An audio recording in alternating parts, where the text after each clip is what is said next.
जय हिंद दोस्तों, आइए हम देखते हैं आज इंडियन पॉलिटी के पीवाईक्यू। यानी इसमें जो है मैंने 30 क्वेश्चन जो है ले लिया है, ठीक, जो हम अच्छे से डिस्कस करेंगे। और ये जो है 30 क्वेश्चन हैं, डेली 30-30 क्वेश्चन देखेंगे हम। 600 क्वेश्चन इसमें देख लेंगे। मतलब ये जो पॉलिटी वाली सीरीज है हमारी, इसमें हम 600 क्वेश्चन देख लेंगे आराम से। देखिए कि कभी किसी दिन 30 और किसी दिन 40, किसी दिन 50, इस तरह हम लेकर चलेंगे। तो देखिए शुरुआत करते हैं। इसमें पहला क्वेश्चन लिखा है कि राष्ट्रीय स्वयंसेवक संघ का निर्माण कब हुआ था, जिसे हम आरएसएस कहते हैं, ठीक। तो इसकी स्थापना कब हुई थी? तो इसकी स्थापना हुई थी 27 सितंबर 1925 को हुई थी। ये चीज़ भूलिएगा नहीं, डेट, ठीक। और बाकी ये 15 अगस्त 1947 आपको पता ही होगा, 26 जनवरी 1950 भी पता होगा आपको। आगे बढ़ते हैं। अगला है कि राष्ट्रीय स्वयंसेवक संघ का मुख्यालय कहाँ है, जिसे आरएसएस कहते हैं, ठीक। तो इसका मुख्यालय कहाँ है? तो इसका मुख्यालय है नागपुर, यानी महाराष्ट्र में है। नागपुर कहाँ है? महाराष्ट्र में। आगे बढ़ते हैं। अगला है कि राष्ट्रीय स्वयंसेवक का संस्थापक कौन है? तो देखिए हेड गोयर है, इसे हम याद करते थे हेड गोयर। इनका पूरा नाम हमें याद करने की ज़रूरत नहीं है, बाकी आपका मन है तो कर लीजिए। देखिए ये हेड गोयर, ठीक। इनमें अटल बिहारी वाजपेयी भी इसके सदस्य थे। किसके? आरएसएस के। इनकी जो मूवी आई है मैं अटल हूँ, अगर उसमें आप देखेंगे तो आरएसएस से प्रभावित थे ये, ठीक। बीजेपी मतलब माना जाता है कि बीजेपी उसी से निकली है, मतलब उसी के शाखा के रूप में काम करती है। आगे बढ़ते हैं। अगला है कि भारतीय जनता पार्टी की स्थापना कब हुई? तो देखिए ये भी क्वेश्चन पूछा गया है कि भारतीय जनता पार्टी की स्थापना कब हुई, तो 1980 में हुई है। तो ऑप्शन एक ही है कि 6 अप्रैल 1980। ऑप्शन नंबर क्या हो जाएगा? बी हो जाएगा। आगे बढ़ते हैं। अगला है कि भारतीय जनसंघ का स्थापना कब हुआ? तो देखिए भारतीय जनसंघ की जो स्थापना हुई वो हुआ 1951 में। कब हुआ? 1951, यानी 21 अक्टूबर 1951। अगला क्वेश्चन है भारतीय जनता पार्टी का मुख्यालय कहाँ है? तो इसमें कोई रॉकेट साइंस नहीं है, हम नई दिल्ली आराम से लगा देंगे। आगे बढ़ते हैं। अगला क्वेश्चन दिया हुआ है कि भारतीय जनता पार्टी का चिन्ह क्या है? तो सभी को पता है कमल। क्या है? कमल है, यानी ऑप्शन नंबर डी हो जाएगा, ठीक। हाथी किसका है? बसपा का है। और कांग्रेस का तो पता है। अब देखिए कांग्रेस की स्थापना कब होती? 28 दिसंबर 1900 मतलब 1885। 1885। सबसे पुरानी संस्था कौन सी है? तो कांग्रेस है, ठीक। यानी पार्टी सबसे पुरानी कौन सी है? तो कांग्रेस है। आगे बढ़ते हैं। अगला है आम आदमी पार्टी की स्थापना कब हुई? तो 2012 में हुई। कब हुई? 2012 में। अब देखिए यहाँ मतलब जो है फंस गए आप। 15 अक्टूबर 2012 दिया है, 26 नवंबर 2012 दिया है। तो इसमें ऑप्शन क्या होगा? तो इसमें ऑप्शन होगा 26 नवंबर 2012 होगा, ठीक। भूलिएगा नहीं। इसके आम आदमी पार्टी की जो है सरकार कहाँ कहाँ है? तो पंजाब में है और दिल्ली में है, ठीक। और जो है अरविंद केजरीवाल दिल्ली में सीएम हैं। किसके हैं? आम आदमी पार्टी के हैं। भगवंत मान कहाँ है? पंजाब में सीएम है आम आदमी पार्टी के। आगे बढ़ते। अगला है भारत का पहला विधि और न्याय का मंत्री कौन है, यानी लॉ एंड जस्टिस। तो देखिए किसे मतलब मैंने याद करा था कि विधि यानी कानून के बारे में किसे जानकारी सबसे ज़्यादा थी, तो उस समय जो है मतलब भीमराव अंबेडकर जी को थी। देखिए यहाँ पे जो लिखा है ना ये थोड़ा गलत लिखा है, बाकी मतलब भीमराव रामजी अंबेडकर इस तरह मतलब लिखा है, क्योंकि इंग्लिश में हुआ होगा, इसका हिंदी वर्जन जब किए होंगे तो इस तरह मतलब आ गया होगा। बाकी ये भीमराव अंबेडकर है, ठीक, पहले विधि और न्याय मंत्री। अगला क्वेश्चन है लोकसभा का उम्मीदवार होने के लिए अल्पतम उम्र क्या है? तो देखिए लोकसभा का उम्मीदवार होने के लिए 25 वर्ष और विधानसभा का भी 25 वर्ष है। यानी लोकसभा और विधानसभा का जो उम्र उम्मीदवार होने के लिए उम्र कितनी है? तो ये 25 वर्ष है। और अगर पूछे राज्यसभा और विधान परिषद का उम्मीदवार होने के लिए अल्पतम उम्र क्या है? तो ये 30 वर्ष है। कितनी है? 30 वर्ष है। क्वेश्चन याद रखिएगा। अगला क्वेश्चन योजना आयोग कब बनी? तो योजना आयोग 1950 में बनी। कब बनी? तो 1950 में बनी। और योजना आयोग को नीति आयोग किया गया तो कब किया गया? तो ये 1 जनवरी 2015 को किया गया। कब किया गया? 1 जनवरी 2015 को किया गया, ठीक। अगला क्वेश्चन है योजना आयोग का प्रतिस्थापना किससे हुआ है? यानी ये नीति आयोग कहने का मतलब है कि इसे प्रतिस्थापन किसने किया है? तो ये नीति आयोग ने किया है। किसने किया है? नीति आयोग। यानी नीति आयोग की जगह योजना आयोग की जगह पे कौन आया? तो नीति आयोग। अगला क्वेश्चन नीति आयोग कब बना? तो 1 जनवरी 2015 को। देखिए ये सब क्वेश्चन पूछे हुए हैं, ठीक। आगे बढ़ते हैं। अगला क्वेश्चन है स्वच्छ भारत का अभियान कब आरंभ होता है? क्वेश्चन भैया बहुत इंपॉर्टेंट है। स्वच्छ भारत अभियान आपने हर एक नोट में देखा होगा, महात्मा गांधी जी की फोटो और ऐनक। तो ये 2 अक्टूबर 2014, ठीक, गांधी जयंती पर किया गया था। अगला क्वेश्चन है कि निर्मल भारत अभियान कब बनाई गई थी? तो देखिए निर्मल भारत अभियान जो बनाई गई थी, निर्मल भारत अभियान 1999, कब बनाई गई? तो 1999। अगला क्वेश्चन दिया हो, आज़ाद हिंद फौज कब सक्रिय था?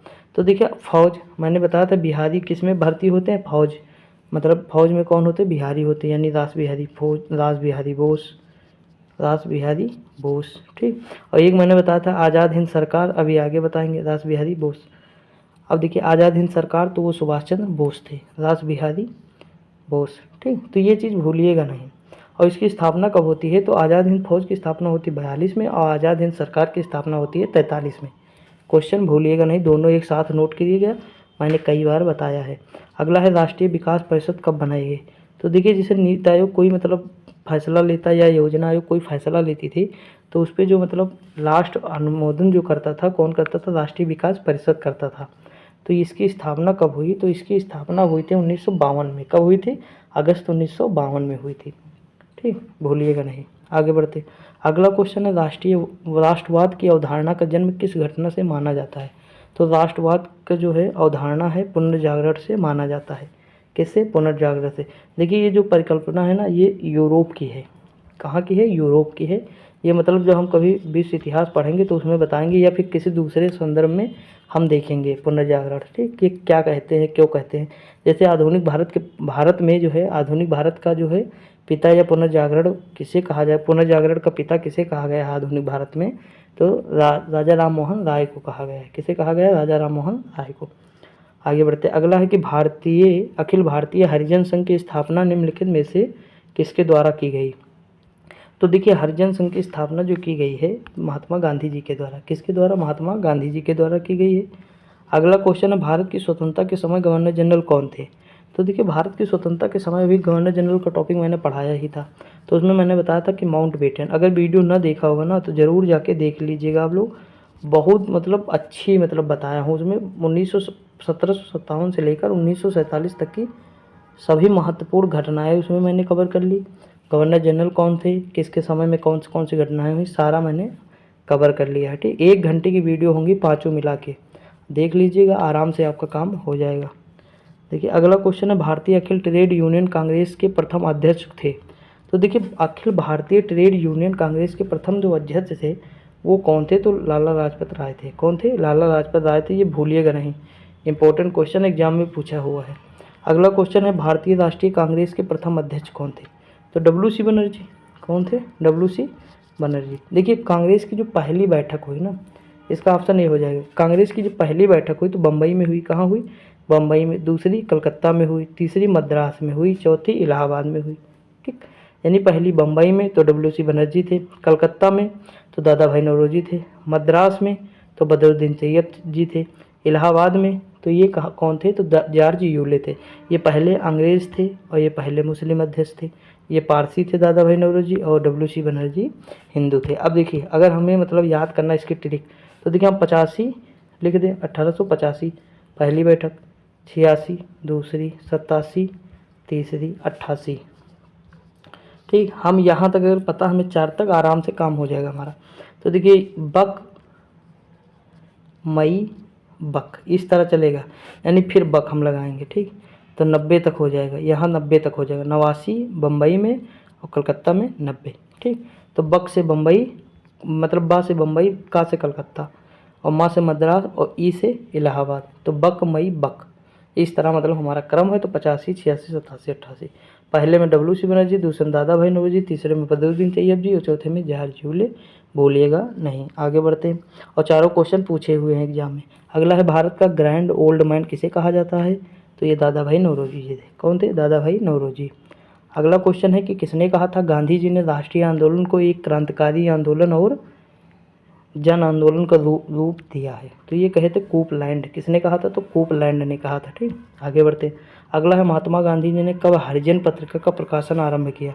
तो 1933 में हरिजन पत्रिका का प्रकाशन शुरू किया। किसने? गांधी जी ने हरिजन। ये क्वेश्चन देखिए बहुत इंपॉर्टेंट है। ठीक, भूलिएगा नहीं इसे। आगे बढ़ते हैं, 1933। आगे बढ़ते, अगला क्वेश्चन दिया, रौलट एक्ट किस वर्ष पारित हुआ था? तो देखिए रौलट अधिनियम सभी को पता होगी कि 1919 में आया था। कब आया था? 1919। और इसी के विरोध में जलियांवाला बाग हत्याकांड हुआ था।